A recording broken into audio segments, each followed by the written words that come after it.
തലവട്ടി വംശനാശ ഭീഷണിയിൽ. തലവട്ടി മാത്രമല്ല, NH-66 പല ചെറു അങ്ങാടികളും, വളരെ ചെറിയ അങ്ങാടികളെ വംശനാശ ഭീഷണിയിലാണ്. പലതും കുത്തിയേറ്റ് പോകുന്ന ഒരവസ്ഥയിലേക്ക് വന്നിട്ടുണ്ട്. ഇതിപ്പോൾ നമ്മളുള്ള മലപ്പുറം ജില്ലയിലെ ഏറനഗർ പഞ്ചായത്തിലെ തലവട്ടി എന്ന സ്ഥലത്താണ്. അവിടെ അരീത്തോട്, ആ ഭാഗം വലിയ പറമ്പ്, മുമ്പ് അതിനിടയിൽ ഒരു സ്റ്റോപ്പും ഒരു തലവട്ടി എന്ന് പറഞ്ഞ സ്ഥലമൊക്കെ ഉണ്ടായിരുന്നു. ഇവിടെ ഒരുപാട് വീടുകളുണ്ടായിരുന്നു. ഹൈവേക്ക് വേണ്ടി പൊളിച്ചുപോയി. ഇപ്പോൾ ഈ പ്രദേശങ്ങളിൽ വരുന്ന എല്ലാ സ്ഥാപനങ്ങളും ഒന്നുകിൽ അരീത്തോട് അല്ലെങ്കിൽ വലിയ പറമ്പ്, തലപ്പാറ അങ്ങനെയാണ് എഴുതുന്നുണ്ട്. തലവട്ടി എന്നുള്ള സംഭവം തന്നെ പോയി. അപ്പോൾ അങ്ങനത്തെ ചില സ്ഥലങ്ങളൊക്കെ, ചെറിയ ചില സ്ഥലങ്ങളൊക്കെ ഈ ഹൈവേ ഒന്നുകൂടി വംശനാശ ഭീഷണി നേരിടുന്നുണ്ട്.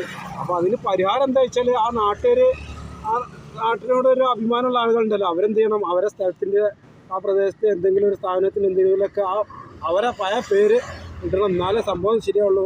ഇങ്ങനെ ഇത്ര ചെറിയ പോക്കറ്റ് സ്ഥലത്തിനൊന്നും ഒരിക്കലും NH-66 അധികൃതർ, ഗവൺമെൻറ് ഒരിക്കലും ആ നീലമുല വെള്ളമുള്ള, പക്ഷേ പച്ചമുല വെള്ളമുള്ള എഴുത്ത് എഴുതാൻ സാധ്യത കാണുന്നില്ല. അപ്പോൾ ആ നാട്ടുകാർ സ്വയം അതിൻ്റേതായ കൈകാര്യം ചെയ്യുക. അതാണ് ഇതിന് ഏറ്റവും ബെറ്ററായ മാർഗം.